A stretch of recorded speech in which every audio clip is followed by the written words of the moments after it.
Welcome. Today, we are diving deep into a nation's economy that's really at a turning point. We're going to explore why it's been stuck in this loop of dependency, and then we'll unpack a pretty detailed blueprint for how it might just break free and build a future of self-reliance. So let's get right into it.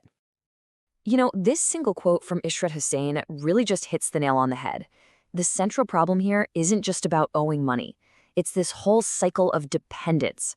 And that leads to what he calls compromised economic sovereignty, which basically means the country can't fully call its own shots. And of course, this constant draining instability.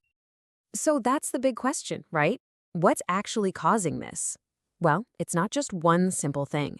It's more like this tangled web of old habits, big policy decisions, and global pressures. Let's start peeling back those layers and see if we can get to the real root of it all. So where do we even begin?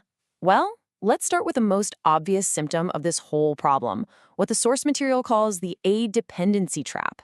And believe me, it is a vicious cycle and a really, really tough one to break out of. So what does this trap actually look like in the real world? Well, you see it all the time in the news, right? The country's leaders are constantly flying out to try and secure another financial bailout. And when all the focus is on getting that next loan, it gets shifted away from the much harder, but way more important work of building the strong, productive economy and creating good jobs back home. Okay, so that's what's happening on the surface. But to really get what's going on, we've got to dig a little deeper. Let's get into the underlying causes, the actual roots of this crisis that have been growing for a long, long time. Okay, this table is super interesting because it breaks the problem down so clearly. It really all starts with this historical habit of relying on aid, which, by the way, almost always came with political strings attached. Then you've got this geopolitical strategy of waiting for financial windfalls, these sudden rushes of money that come during regional conflicts. They're totally unreliable. At home, policies change so often that investors just have zero confidence. And at a really basic level, the country doesn't save enough, and its exports are crippled by high costs and taxes, so it always needs foreign cash. See how it all connects? It's like a perfect storm. And if you want to see the real-world damage of that policy instability, just look at this chart. It's staggering. Back at its peak in 2006-07, the country was bringing in almost $6 billion in foreign direct investment. But recently, that number has just cratered to about $1.5 billion.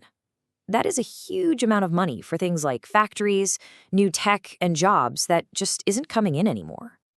So we've seen the causes, and we've seen the immediate effects, like that massive drop in investment. But what's the real long-term cost here? Let's talk about the actual price tag of all this instability. Just let this number sink in for a second. 23.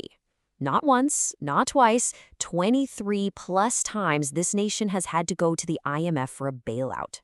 This isn't some rare emergency measure, it's become a routine part of running the economy.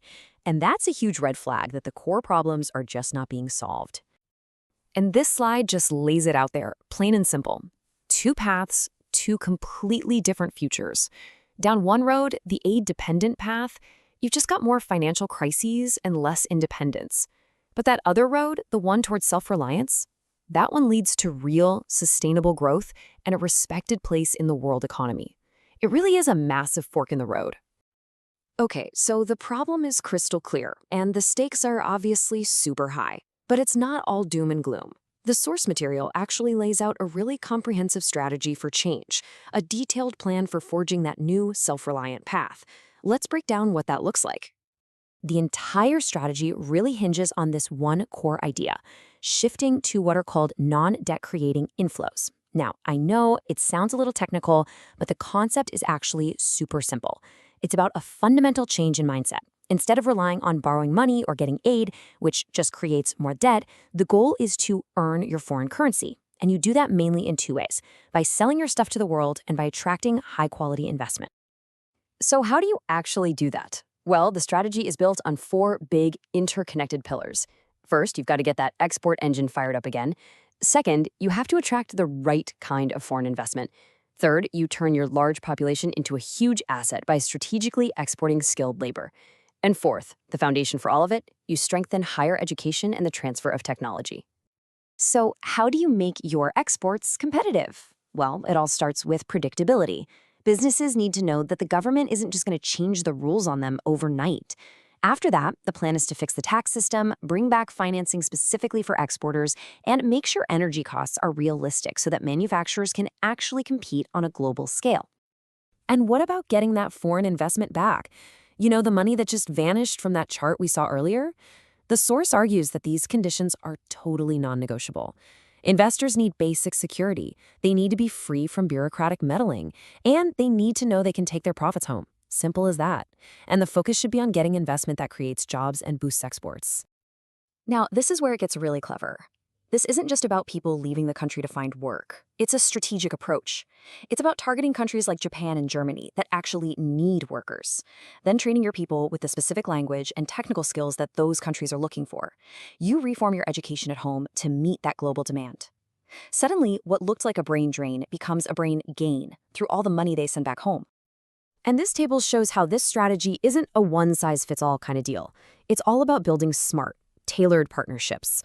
So with the US, you're focusing on high-tech and venture capital. With partners like China, you're looking at things like the next phase of the China-Pakistan economic corridor and tech transfer. With the Gulf states, it's about attracting huge investments from their sovereign wealth funds for big infrastructure projects. And with places like Japan and Germany, it's all about those skilled labor agreements we just talked about. So all of this brings us to the final and maybe the most urgent message in all of this. There is absolutely a path forward, but the window of opportunity to actually take that path, it might not stay open for very long. When you boil it all down, it comes to this one quote. The single most important reform isn't a new policy or program. It's a complete shift in thinking. According to the source, that aid-dependent mindset that has shaped policies for decades, it has to be abandoned permanently. And that's the ultimate goal here.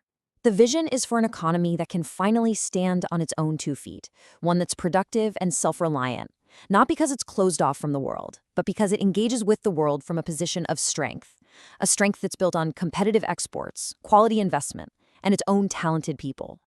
And so that leaves us with this final, really critical question. Is this moment right now a rare limited time window to finally make these tough changes and break the cycle for good? Or is the pull of the old way of doing things just too strong? Are we just watching the start of another familiar cycle of crisis and dependency? The answer, whatever it is going to shape the future of this nation for generations.